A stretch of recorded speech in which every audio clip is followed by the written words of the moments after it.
Assalamualaikum warahmatullahi wabarakatuh. Halo para pecinta game mematikan, kembali lagi di channel L Movie Ranger. Kali ini kita akan bahas seri lanjutan dari Alice in Borderland Season 2, yang mana kali ini Arisu, Usagi, dan kawan-kawan akan kembali memainkan game mematikan setelah berhasil melewati berbagai game di season awal. Sampai akhirnya mereka semua mengetahui bahwa Mira yang mereka kenal di organisasi Beach adalah penyelenggara permainan tersebut. Sebenarnya belum pasti sih. Ya intinya Mira itu adalah bagian dari panitia game mematikan ini. Selain itu, di game kali ini mereka akan ditantang mendapatkan kartu bergambar seperti King Sekop, Queen Sekop, King Keriting, dan sebagainya. Lantas, apakah Arisu, Usagi, dan kawan-kawan bisa?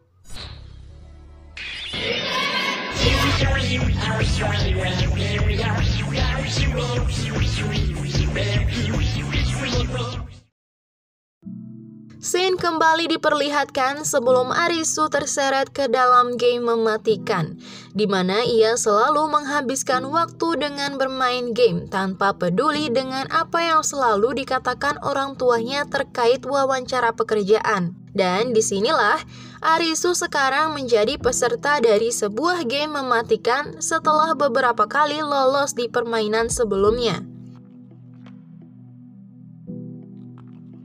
Arisu ditemani 3 peserta lain, ada Usagi, Kuina, dan Chisia. Tidak seperti di game sebelumnya, kali ini game akan dimulai pada waktu siang hari. Selain mereka, ada juga peserta lain yang berdatangan dari sisa peserta di organisasi Beach, di mana mereka diinstruksikan untuk berkumpul di area tempat Arisu dan kawan-kawan berada. Sampai akhirnya permainan pun dimulai.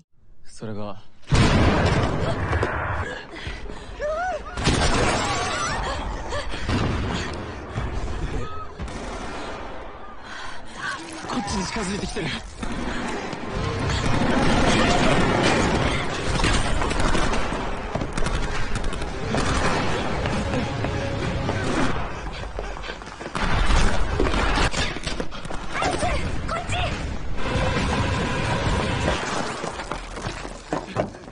Beruntung mereka berempat bisa selamat, dan ternyata saat ini mereka sedang berada di area King Sekop. Dengan kata lain, permainan yang saat ini mereka mainkan adalah permainan dari kartu bergambar tersebut. Dan ketika Arisu, Usagi mencoba menolong peserta lain, saat itulah sosok King Sekop menampakkan diri lalu menembaki mereka. Beruntung ada Tata dan An yang datang menyelamatkan mereka. Masih ingat kan dengan mereka berdua? Namun sayangnya karena Chisia terlalu slow, ia pun harus tinggal. Meski mereka sempat khawatir, mereka hanya berharap semoga Chisia bisa menyelamatkan diri. Mereka berlima mulai bingung dengan game kali ini, yang bahkan tanpa pendaftaran mereka semua seketika mendapat serangan mendadak. Arisu kemudian mengingat kembali apa yang dikatakan Mira. Mereka belum tahu pasti apa Mira adalah otak dari game ini. Namun yang pasti saat ini kemungkinan di tiap-tiap kartu bergambar ada master atau pemimpin yang harus mereka kalahkan. Bisa jadi setelah master dari semua kartu bergambar dikalahkan, game akan berakhir dan mereka bisa mendapatkan kartu bergambar. Seperti yang dikatakan Heather, jika mereka berhasil mengumpulkan semua kartu, ada kemungkinan mereka bisa keluar dari zona game mematikan. Yang terpenting saat ini mereka harus bertahan hidup. Sementara di belakang mereka ternyata King Sekop berhasil merebut mobil milik peserta lain. Hingga akhirnya aksi kejar-kejaran pun terjadi.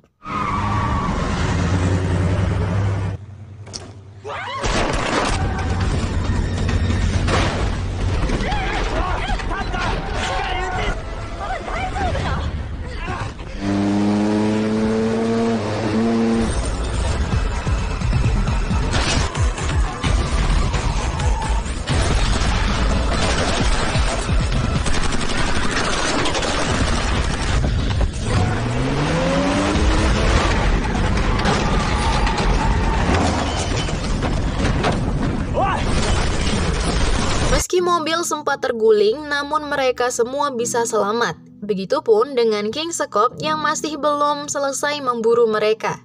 Kali ini mereka berlari ke arah terowongan, akan tetapi An sempat terpisah ketika bertabrakan dengan peserta lain. Hingga tersisa 4 peserta dalam rombongan Arisu. Lagi-lagi mereka berharap semoga Chixia dan An bisa selamat. Untuk sementara waktu mereka akan bersembunyi di gedung tersebut, lalu saling membagi tugas. Tata dan Kuina akan mencari mobil yang akan mereka pakai di keesokan hari, sedangkan Arisu dan Usagi akan mencari persediaan makanan. Ketika mengambil pasokan makanan, Arisu kembali teringat dengan kedua rekannya yang terbunuh di game sebelumnya, di mana mereka berdua rela mengorbankan diri untuk menyelamatkan Arisu. Sedangkan Usagi, dia kembali mengingat ketika ayahnya pergi ke puncak gunung tanpa pernah kembali akibat telah difitnah oleh koleganya. Semua flashback mereka ini adalah di season sebelumnya ya guys. Jadi intinya mereka saat ini ada di posisi yang sama, harus bertahan hidup, lebih-lebih Arisu yang kehilangan 2 sahabat terbaiknya demi menyelamatkan dirinya. Ya, di sini mereka berdua saling menguatkan satu sama lain. Meski Usagi menuturkan lebih baik berada dalam game mematikan ini daripada harus kembali di kehidupan sebelumnya, di mana kenyataan pahit yang ia alami bersama ayahnya.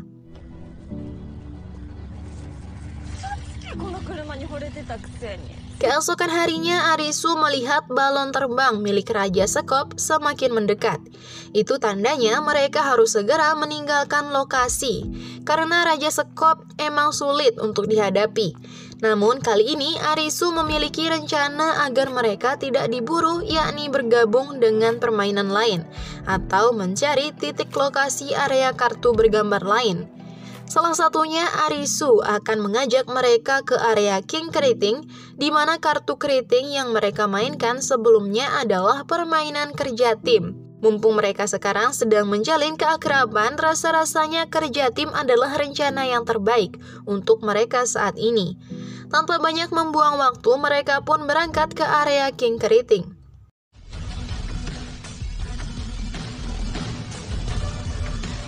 Sesampainya di sana, mereka menemukan gelang yang memang ditujukan untuk peserta. Namun anehnya yang dibutuhkan adalah 5 peserta, sedangkan jumlah mereka saat ini hanya 4 orang. Lalu secara tiba-tiba muncullah sosok villain di season pertama yang ternyata masih hidup. Dia adalah Niragi. Awalnya mereka tidak setuju jika Niragi bergabung, akan tetapi karena tidak ada pilihan lain, mereka pun akhirnya sepakat akan bekerja tim di permainan ini.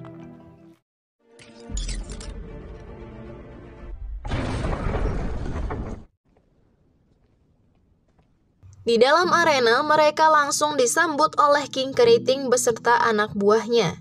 Ia memperkenalkan diri dengan nama Kyuma. Namun yang aneh adalah King Keriting ternyata sama sekali tidak berpakaian. Bagaimana guys? Ia lalu memperkenalkan satu-satu anggotanya dan menjelaskan kenapa ia tidak berpakaian. Karena budaya tanpa pakaian sudah ada sejak berabad-abad lalu. Ia sendiri menganggap pakaian adalah konstruksi sosial, bukan kebutuhan biologis. Dengan begitu, menjalani kehidupan alami adalah bentuk sejati umat manusia.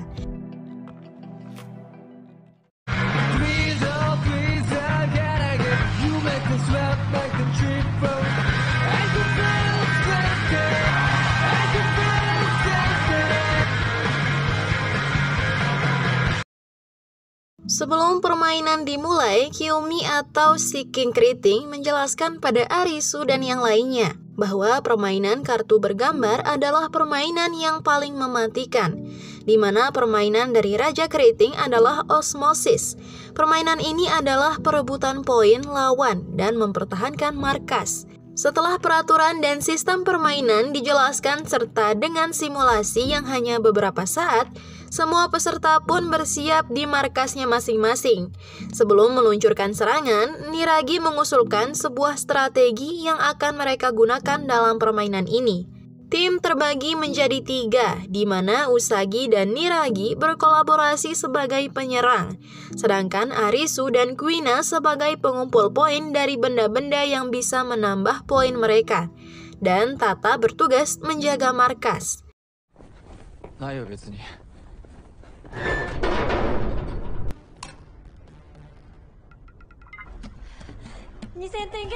Saat permainan berlangsung, Arisu dan Kuina yang sedang mengumpulkan poin dari benda-benda yang disembunyikan dalam kontainer dikejutkan dengan kehadiran Kyuma yang tanpa permisi. Di sini terjadi sedikit perbincangan yang memberikan kita penjelasan bahwa rupanya di kehidupan sebelumnya Kyuma dan anggotanya adalah sekelompok anak band yang sangat solid di bawah kepemimpinan Kyuma. Dan setelah perbincangan itu usai, rupanya Raja Keriting, si Kyuma, kalah poin oleh Arisu.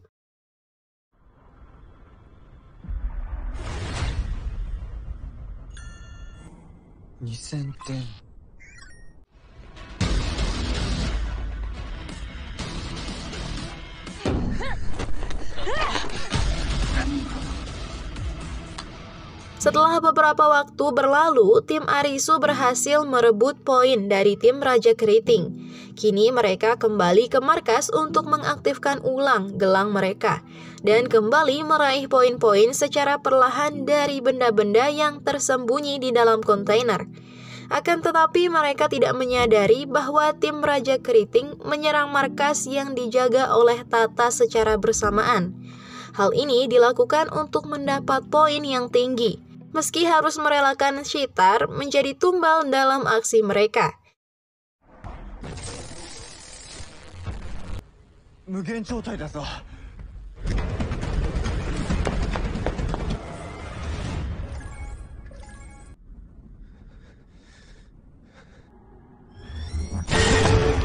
Saat tim Arisu tengah bingung menyusun ulang rencana untuk mendapatkan poin, tim King Keriting terlihat begitu agresif mengumpulkan poin yang membuat anggota tim Arisu sangat mudah untuk dilumpuhkan. Bahkan Arisu sendiri yang memiliki pemikiran yang luar biasa harus menerima kekalahan dari King Keriting.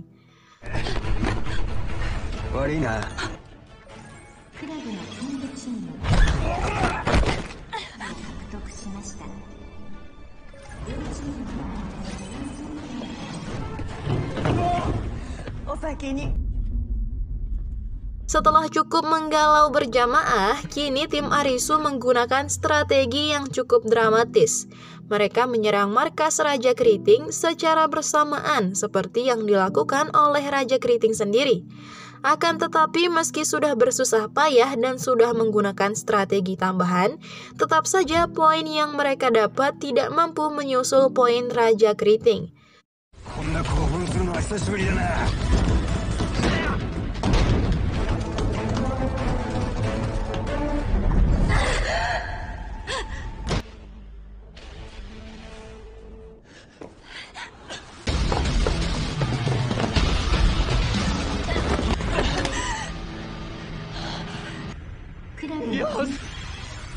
Karena kejadian itu, semua anggota tim Arisu menjadi putus asa. Terlebih Niragi yang sangat frustasi bukan hanya karena poin yang rendah, tapi juga dengan luka yang ia dapat dari Chishia. Di tengah keputusasaan mereka, Usagi ternyata berhasil menemukan benda yang membuat poin mereka bertambah, dan hanya tinggal 500 poin untuk menyusul poin lawan. Di 10 menit terakhir yang menegangkan, di tengah frustasinya Kuina dan di tengah perjuangan Arisu, Niragi malah menyerang Usagi dan mengakibatkannya pingsan.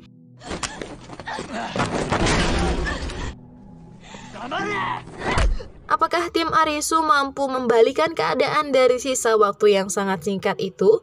Dan apa yang tengah terjadi pada Niragi hingga menyerang Usagi? Nah, penasaran kan? Temukan jawabannya hanya di L Movie Ranger pada part selanjutnya.